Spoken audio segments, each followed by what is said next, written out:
வணக்கம். நான் வாசுகி. இந்த உலகத்தில் எல்லாருக்கும் கனவு இருக்கும். ஆனால் சில பெண்கள் மட்டும் தங்களோட கனவுகளை அமைதியாக மடித்து வைக்கிறாங்க. காலையில் 5 மணிக்கு எந்திரிப்பாள். குழந்தைகளுக்கு ஸ்கூலுக்கு சாப்பாடு, கணவருக்கு வேலைக்கு சாப்பாடு, இப்படி வீட்டில் எல்லாருக்கும் சாப்பாடு ரெடி பண்ணி முடித்து அவள் சாப்பிட்ற நேரம், கடைசியில் அவள் ஓய்வெடுக்கிற நேரம் எல்லாரும் தூங்கிய பிறகு அவள் சோர்வாக இருந்தாலும் வேலை செய்ய கற்றுக்கிட்டா.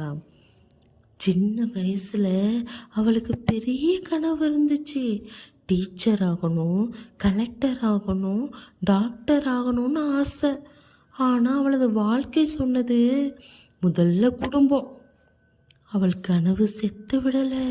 அது அமைதியாக அவள் மனசுக்குள்ள காத்துக்கிட்டு இருந்தது. புதிய சேலை வாங்க ஆசை இருந்தாலும் குழந்தை ஃபேஸ் கண்ணு முன்னாடி வந்துச்சு. அவள் ஆசைகள் ஒவ்வொன்றா தள்ளி வைக்கப்பட்டு போனது.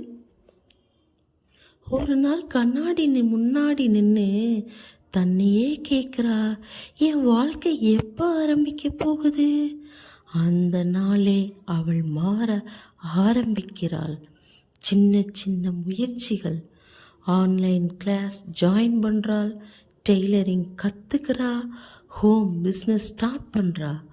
அவள் பயப்படலை. லேட்டானாலும் பரவாயில்லன்னு முடிவு பண்ணுறாள். குடும்ப பெண் தன்னுடைய ஆசையை வாழ ஆரம்பித்தா அது குடும்பத்துக்கு தீங்கு இல்லை, அது அந்த வீட்டுக்கு புதிய ஒளி. அவள் மாறினா அவள் குழந்தைகளுக்கும் தைரியம் வரும். இனி அவள் தன் கனவை தள்ளி வைக்க மாட்டாள். இனி கில்ட்டா இல்லாமல் வாழ போறா. ஏன்னா அவள் அம்மா மட்டும் இல்லை, அவள் மனைவி மட்டும் இல்லை, அவள் ஒரு மனுஷி. அவளுக்கும் வாழ்க்கை இருக்கு. குடும்ப பெண்ணே, இனி உன் ஆசையை தள்ளி வைக்காதே. உன் நேரம் இன்னும் முடிஞ்சு போகலை. வலிமையாக இருக்க விரும்பினா சப்ஸ்கிரைப் பண்ணு.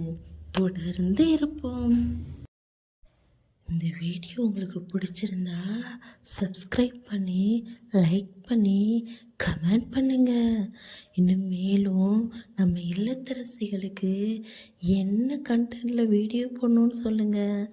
இல்லத்தரசிகளே, உங்கள் மன கஷ்டத்தை என்கிட்ட சொல்லுங்கள், நம்ம பேசலாம். உங்களுக்கு என் வாய்ஸ் ஆறுதலாக இருக்கும்னு நினைக்கிறேன்.